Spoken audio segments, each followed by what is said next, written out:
Hey guys, it's me, Crazy Honda Chris. Right now, I'm using my CRV here to show you guys a quick, nice little video, okay? I get a common question is, Chris, how come I cannot disable or enable my adaptive cruise control right now? So, for example, you cannot do this when it's actively working. So as you can see right now, I have cruise control. I actually have both hands on my steering wheel right now. So don't worry, guys, I'm being safe. But we're going down the highway. My adaptive cruise control is engaged. You can tell because it's green right down below. Okay, you see that there.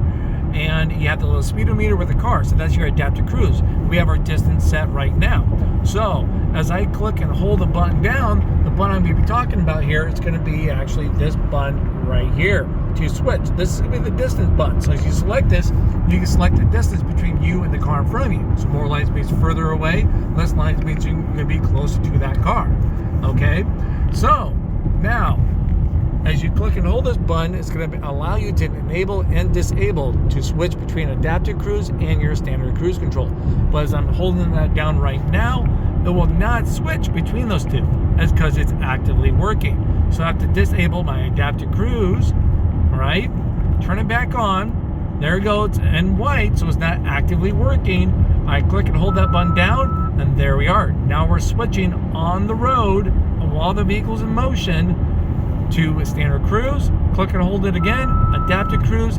I hit set, then I'm good to go from there. There we go, guys. See you in the next video.